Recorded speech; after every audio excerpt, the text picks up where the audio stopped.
Hey everyone, and welcome to Screams After Midnight. I am Peter, and joining me as always is Tim. Yo. This is our weekly TV news, or TV news? Horror movie news.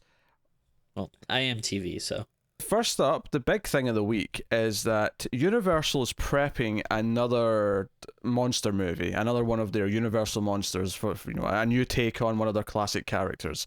And this one is Wolfman, which, as far as we know, doesn't have anything to do with the Invisible Man that just came out, which makes sense. That the whole Dark Universe thing crashed and burned as quickly as it possibly could. In fact, I can't believe that was, what, 2017 that came out, The Mummy? Jeez, yeah, probably, huh? Yeah, it's just kind of insane to me that like that's done and we're already like a successful movie into I don't want to say the reboot of it, but we're already far removed from it. We're already talking about because we've got Invisible Woman coming. I think we have something else, and now we have Wolfman kind of on the way. Yeah.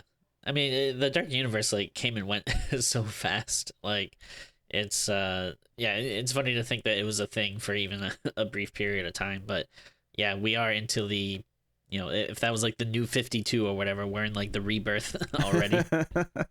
It's a good way of putting it. In fact, we even like they made like a universal logo for just the Dark Universe that they showed at the start of that movie. They got a lot of use out of that. But the big news here, of course, all in the fact that they're doing a Wolfman movie, is that Ryan Gosling is the one who's attached to star in it. The hunt for a director is currently underway, but the most recent version of Wolfman, of course, was the one from 2010, starring Benicio del Toro, which was a travesty. What's your opinion on this one, Tim? Again, I'm just going off memory from when I saw it like 8 years ago or whatever. Uh and I don't know, I just remember it being like fine.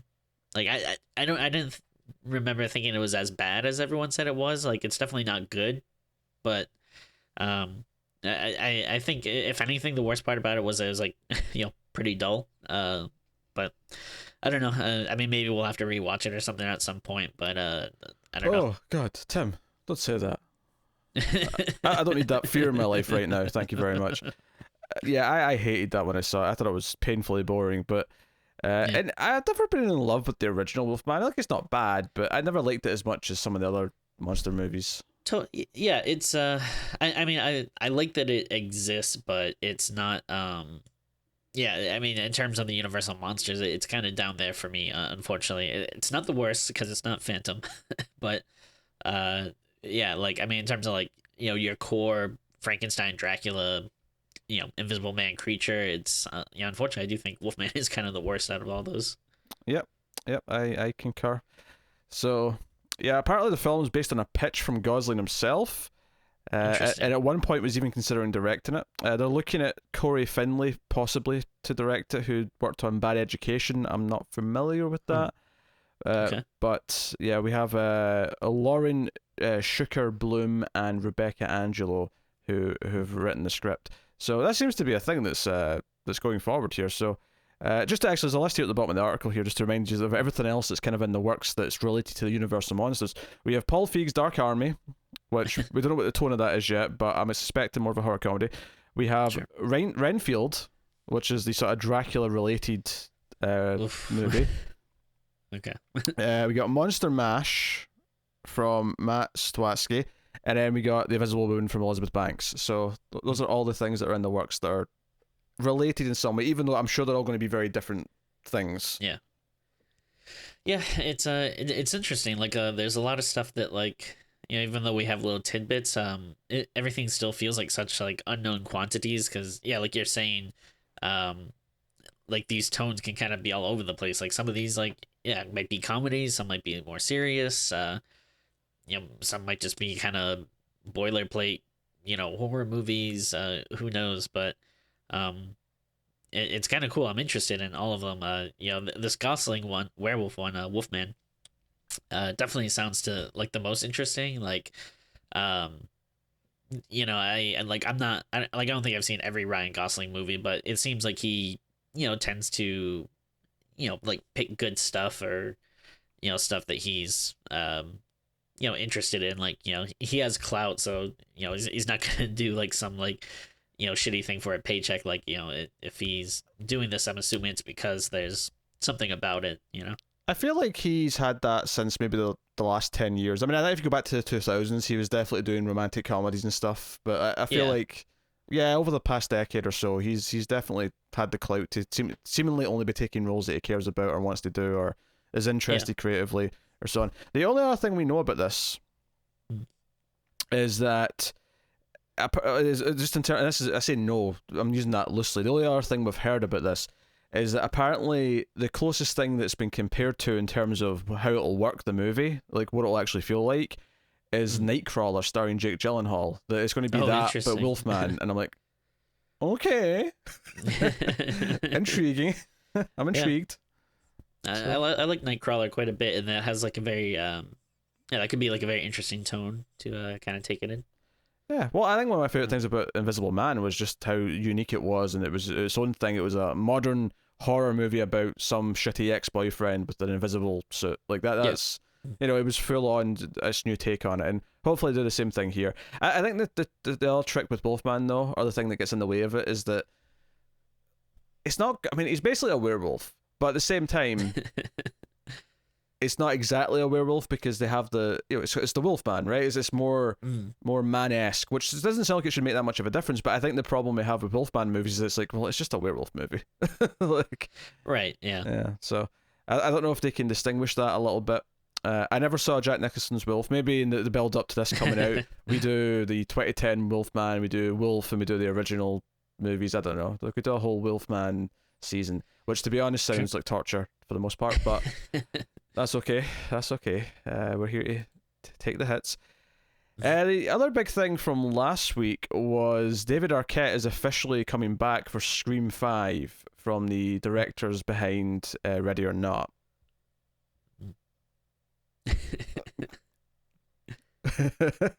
That's always a great reaction when Tim just sort of says nothing and just laughs ever so quietly to himself. Yeah. I don't. Honestly, I don't care about the Scream franchise. I think just the more I hear about it and go through and rewatch the movie and talk about the movie, it's just I just don't think I have like a lot of love for it. And yeah, especially that they're doing this very like I don't know, fan servicey kind of bullshit. Like I don't know. I'm done. It doesn't really. I mean, yes, I'll see it, and hopefully will be good. Like it's not like I don't get enjoyment from watching these movies, but I don't care about this franchise really at all. I'm going to apologize in advance then, because I'm going to keep bringing it up in the news whenever it pops up. We're going to talk about it. Well, I mean, it's like very beloved. I don't know. I guess it's like I don't know. Most like people like around our age or maybe a little older, I don't know, seem to like really like it. And I just think when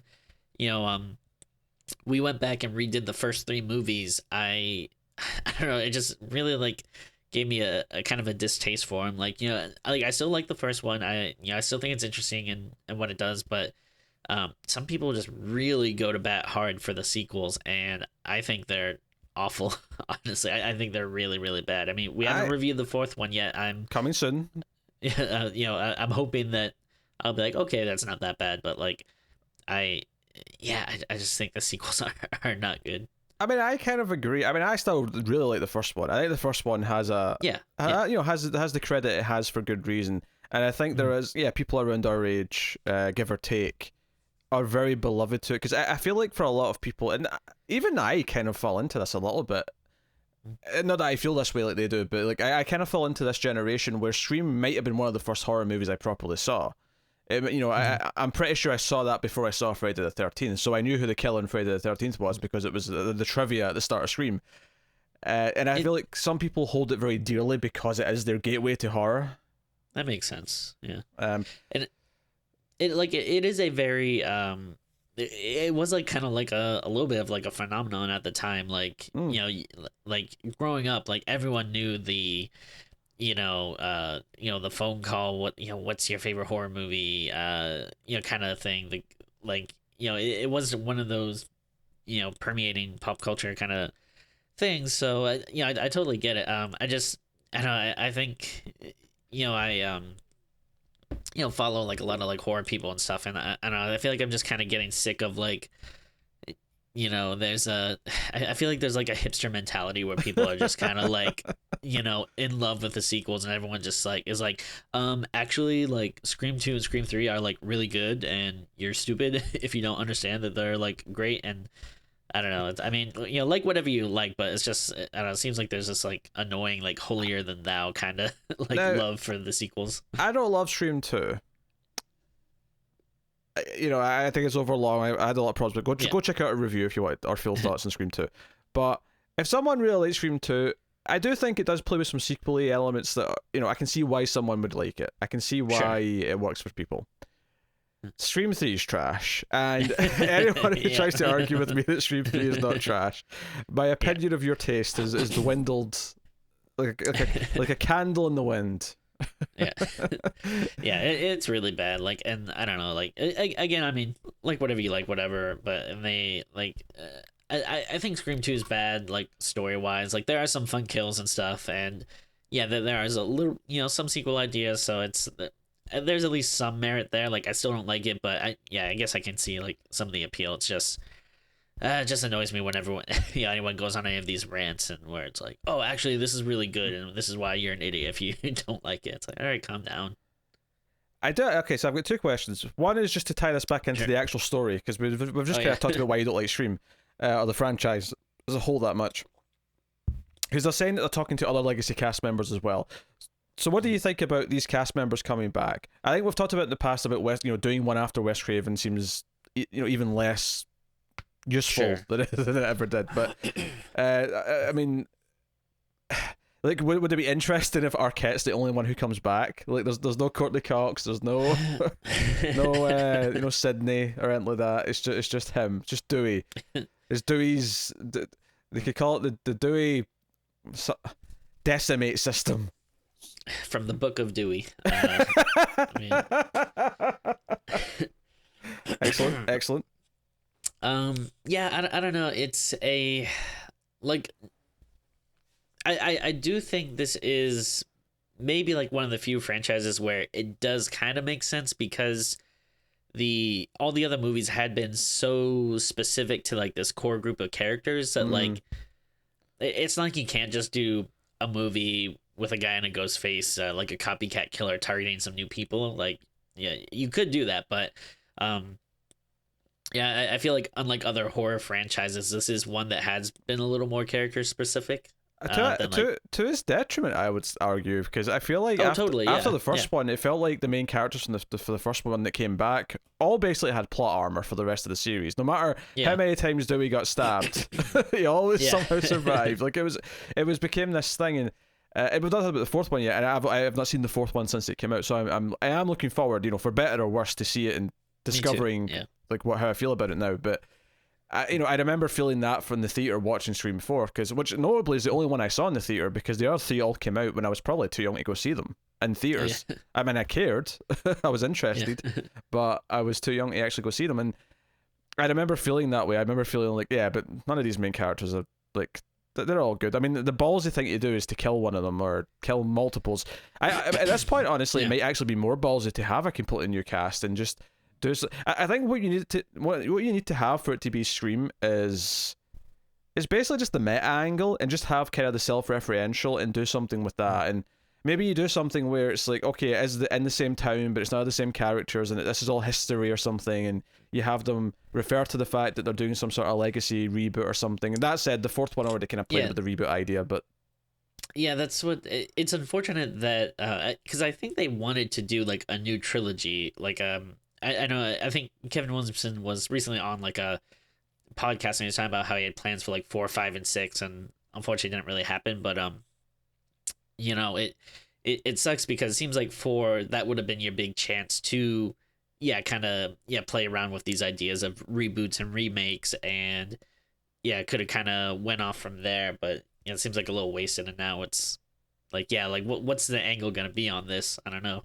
But I don't know. We're going to get because despite the fact that 4 kind of, in theory, could have been this, it never actually kind of felt like a passing of the torch, because the way it treated the new characters didn't make it feel like it was. You know, it wasn't the Force Awakens of Scream, whereas this one might be, just because they can have, just so they can have more of them, because like they can't keep bringing the same cast back forever.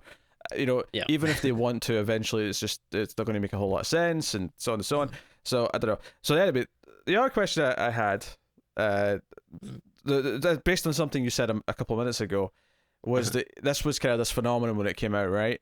And in a split second you said that, I sort of thought about it. Yeah, that happens every few years. Maybe a couple times a decade, you'll get the phenomena of the horror genre, right? And you know, 90s was probably just Scream.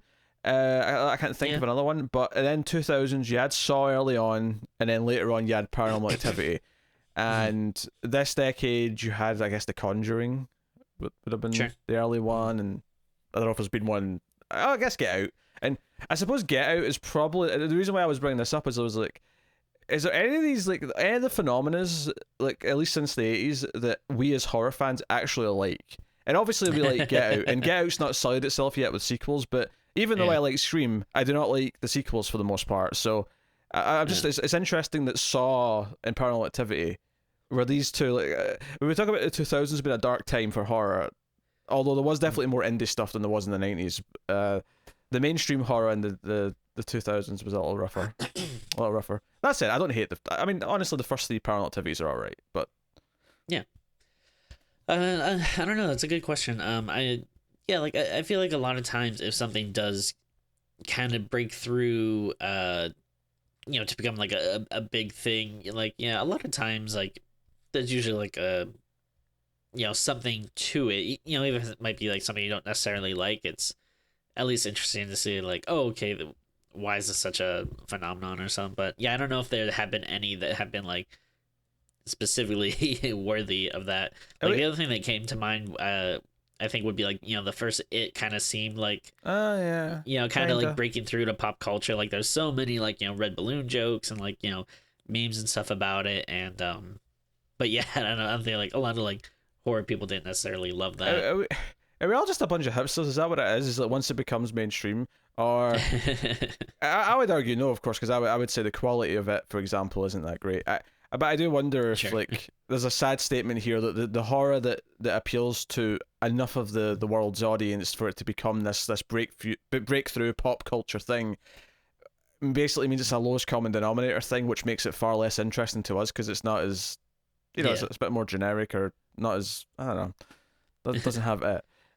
I'm thinking mainly from the 90s onwards here, because I when I look at the 80s and the 70s, the stuff that broke out then is the stuff that I do love, so I don't apply it completely. There was just something you said, that thing about it being a phenomenon, it got me thinking about it. Anyway, it's interesting. I think the other thing that's like kind of interesting too is I feel like it gets like kind of like shorter and shorter, because like Scream, like it felt like it dominated like all of the 90s, and then like like Paranormal Activity, like that stuff like was such a milestone of like the kind of like mid late 2000s or whatever, and I feel like stuff like is so fast now, like you'll get 2-3 weeks of like people talking about it all the time online, and then it's like forgotten. This has turned into just such like a good conversation piece that should really not be in the middle of the news. But what I will say, I think is interesting, is that in almost all of these examples, there's a movie, like there's a sequel that kind of puts the nail in the coffin that says this is over now, and not in the way that they obviously intend. But I'm thinking Scream 3 in many ways. Like, obviously Scream was huge in 96, 97. Scream 2 came out like a year after the first one. It wasn't as good, but it was still kind of in pop culture. It led to Scary Movie. But I think Scream 3 in 2000, like, whether they intended it or not, the fact that it came out and then everyone went, oh, that was kind of shit, or no one cared, it's kind of the nail in the coffin that says, no, that phenomena's over now, and we're past that phase. And Paranormal Activity, in a similar kind of vein, once you got... that kind of went a wee bit beyond its time, admittedly, because they kept coming back, but I think once you got to 4 was the one that said, nah, this is kind of done now, we don't really care anymore. There was another 2 after that, obviously, but... I don't know. It's a good question. I wonder if like if it's harder to have franchises in this age where so much stuff is I don't know, maybe this is like a dumb thought, but like, with so much stuff like being made like, readily available and easy to watch and rewatch, like I wonder if, one of the reasons why you have so many like, like Friday the 13th and Halloweens and Nightmares and stuff at the time is because like, you couldn't easily, rewatch stuff or own stuff and watch them over and over again. So like, the idea of like a new Friday the 13th, you could see like, oh hey, I heard about this, but I've never like seen these movies, or oh cool, like a new one, I haven't seen these in a while. Or I guess, yeah, what you're saying what I mean? is that a new sequel back then was kind of, not completely but partially, was also filling in the void of wanting to rewatch the better one. Exactly. Yeah.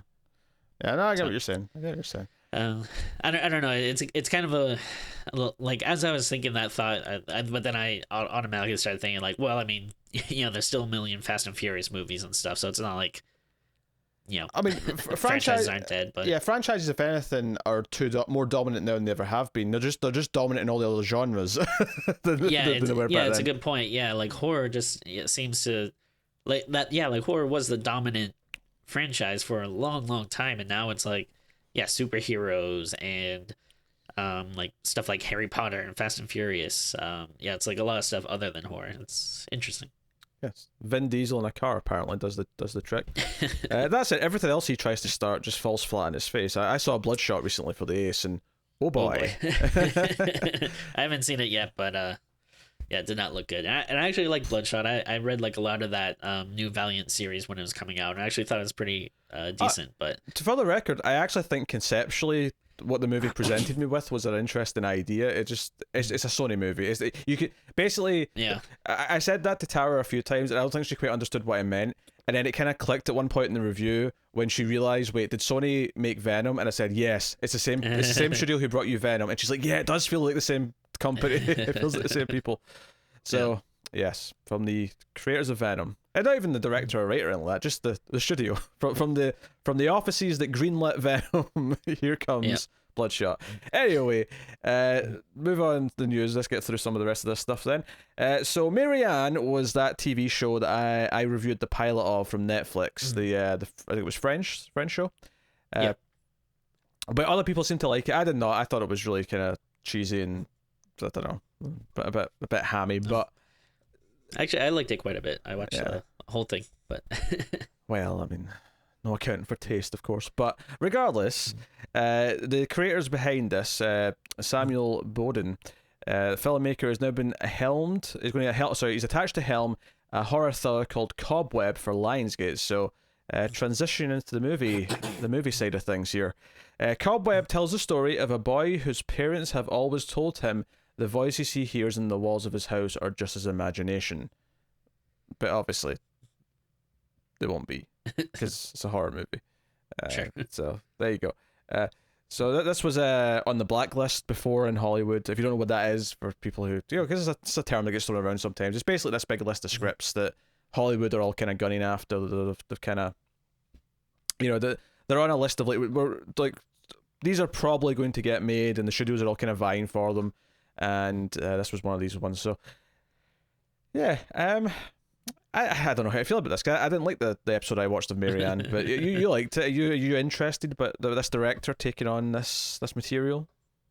Oh, totally. Yeah. I mean, I like it. It's kind of like a vague description, like plot wise. So it could go in a lot of directions. I mean, one of the things I liked about Marianne was kind of the story, because a lot of people compare it to Stephen King. It did feel like King-esque to me, just in terms of like, oh, it's like about a writer and experiencing kind of like metafiction, and like I liked a lot of that stuff. So I don't know if this like how much the plot will be doing it for me. It sounds very like there's not a lot to go off on that, but again, I like the series enough that I'm at least willing to give it a try. All right. Next up, the Fear Collection is what we're going to be talking about. Sony and Amazon have teamed up for a cosmic horror anthology film series.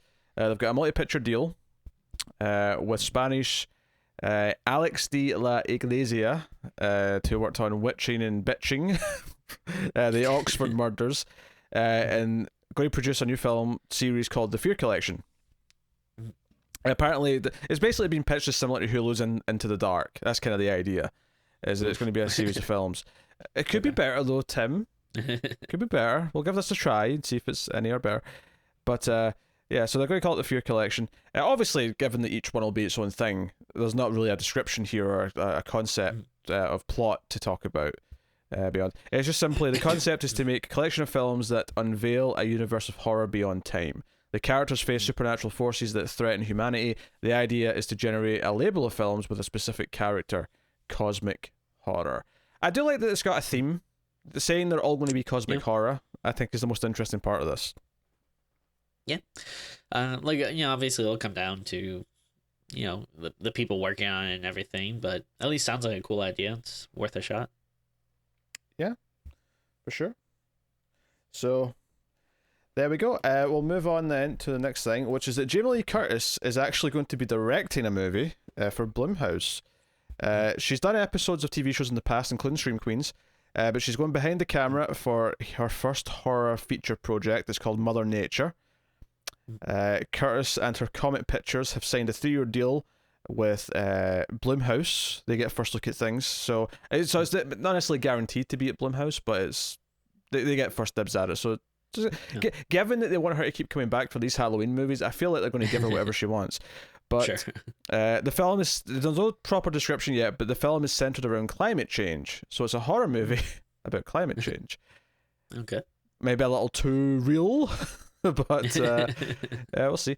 That's interesting. Following in the footsteps of such great horror classics as Birdemic. For some reason, I thought you were going to say Mother, the Aronofsky movie. But yes, Birdemic is. I mean, I think a movie about climate change that's sort of nestled within a horror movie is a good idea. Birdemic is just about the execution wasn't quite up to par, shall we say? Oh, interesting. Okay. Tim disagrees. I mean, one day we're going to have to review Birdemic. I mean, we've not done it yet somehow. I don't know why. Oh, this reminds me, actually. I mean, this is not directly horror related, but bringing up Birdemic made me think of it, is we finally know where Tommy Wiseau comes from. Oh, really? I didn't hear this. Oh, yeah. Confirmed. He's Polish. Okay. It's confirmed. No mystery anymore. All I could think was, that's a funny way to spell New Orleans. Alright, so Jamie Lee Curtis is making a movie called Mother Nature. So, interesting stuff. Next up, we have the director of Tigers Are Not Afraid, Isa Lopez.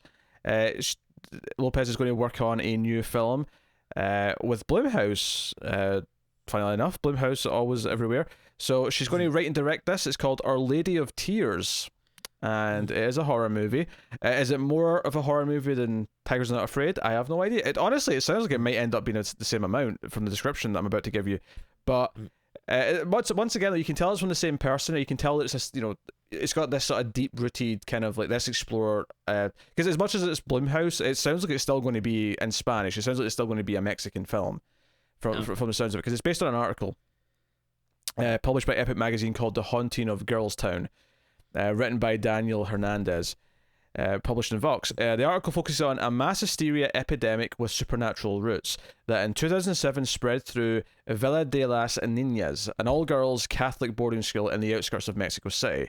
The school recruited and isolated socially neglected girls coming from families living in extreme poverty and in remote areas of Mexico. So I know you can already see just from that description, this is the same person, because Tigers Not Afraid was about kids who were living without parents in the city. It was about poverty already in that sense. So you can definitely see the social themes and why Lopez wants to gravitate towards this as well, given what she's clearly interested in telling, what sort of stories she wants to tell. Cool. Yeah, I'm sure it'll be a great movie. It's just, who knows if it'll necessarily be much of a horror movie, but I mean, hey, I'll still be excited to watch it, because I did like Tigers Are Not Afraid quite a bit, but yeah, it's just probably want to set your expectations to, a little bit, maybe not to expect too much horrorness in it, but we'll see. But who knows, maybe this one will be full on horror, and we aren't expecting it, because I feel like we'll try it, and if it ends up being similar to Tigers Are Not Afraid, maybe we'll like, okay, we're actually going to wait and see what people say about it before we commit to it on the show.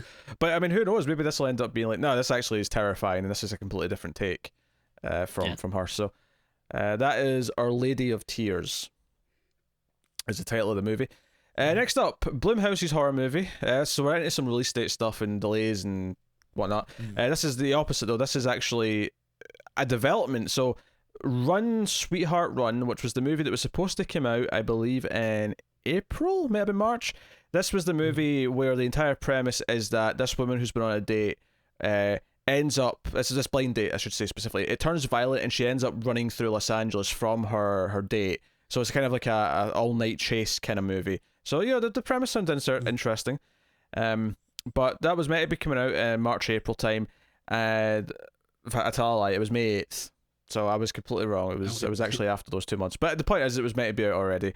But they've made a deal with Amazon Studios, and they're going to release it through Amazon Prime later this year. There's no actual date yet, but this says that it's coming. And I think for these smaller Blumhouse movies, it makes sense that they're more willing to, like, you know what, this can be a straight to digital release.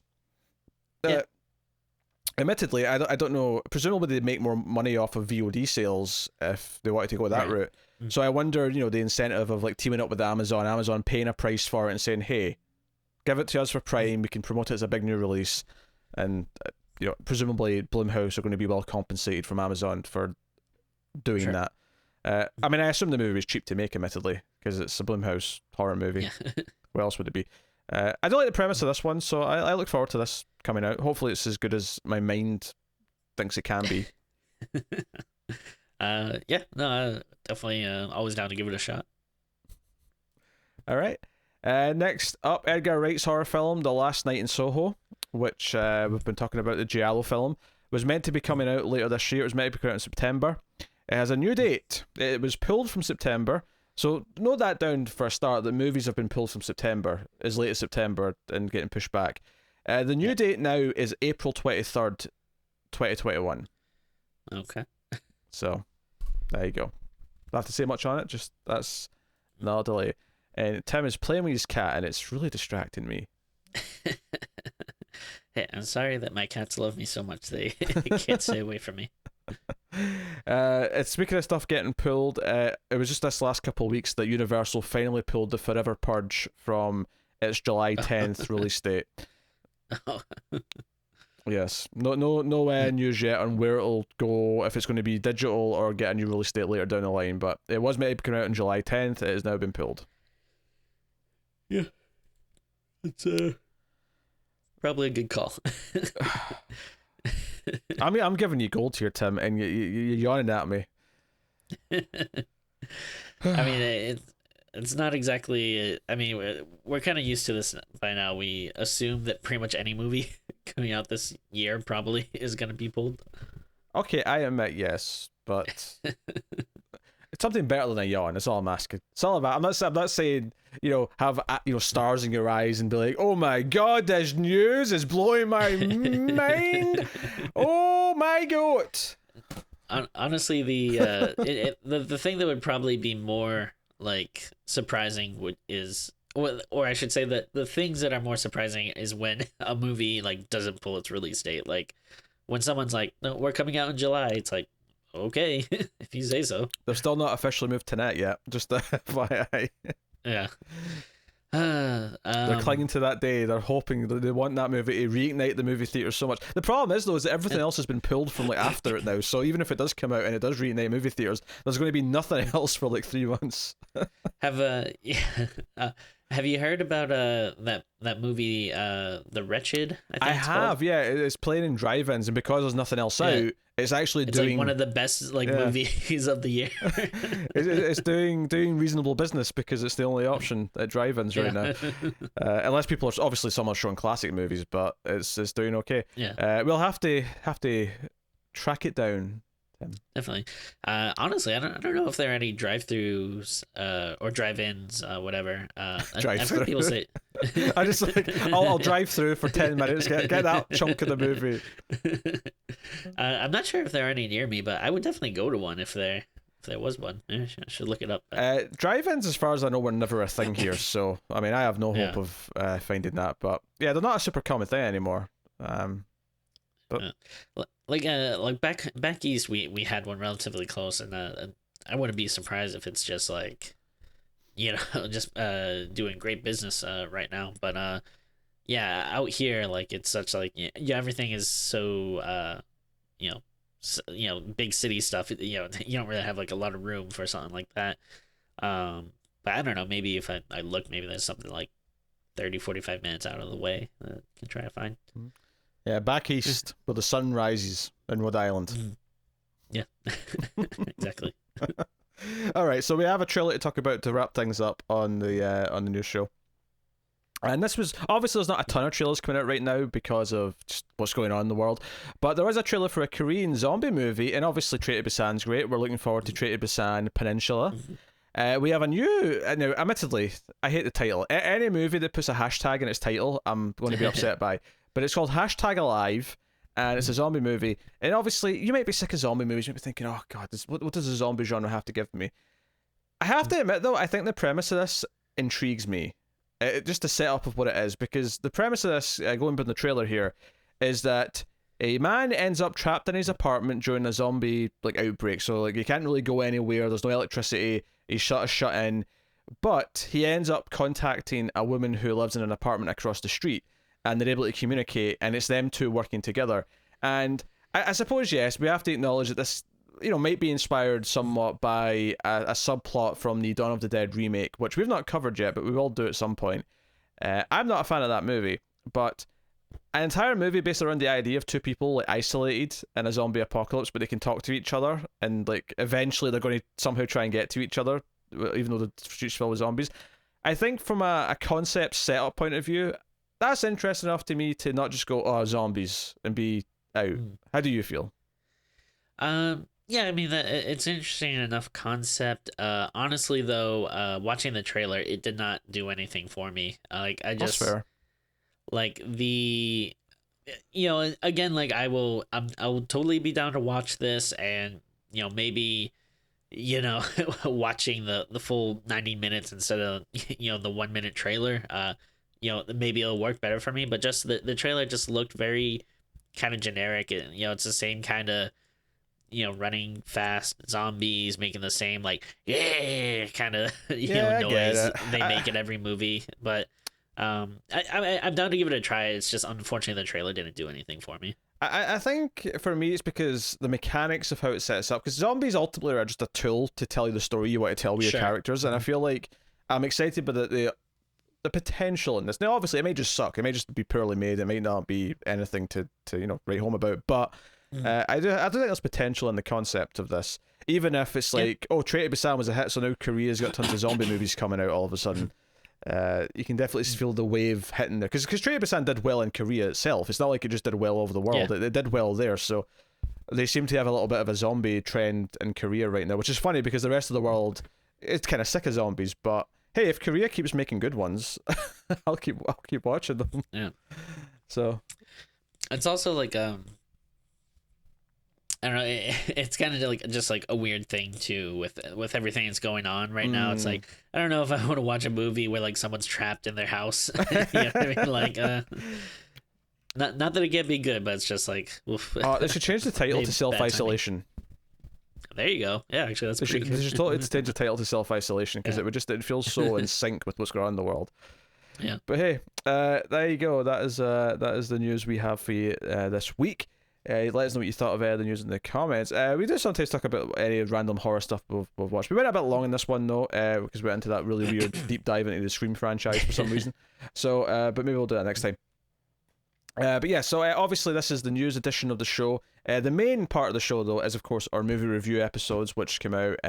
They have a rotating schedule where it's one week and then two the following week and then back and forth like that. So you get the 6 a month that come out. So please do check out those. Make sure you like on YouTube. It's a big way of supporting us. Lets YouTube know that we're worth recommending out to people. and they do so please do. You can also support us financially over at patreon.com/MailFuzzTV for as little as $1 per month, and get a bonus episode of the movie review show every month on Patreon, as well as bonus stuff from other shows that we have in MailFuzz TV. And of course, you can go higher tiers for other things and other perks. But go and have a look and see if you're interested and you want to help support all the show and keep everything coming and so on and so on. But that is us. Get us on Twitter at StreamsMidnight for rambles and shenanigans and whatever Tim says on there that I try to monitor and conceal if at all possible. But but that is us. So thank you once again for watching or listening. We always appreciate it. Keep watching scary movies, guys, and we will see you next time.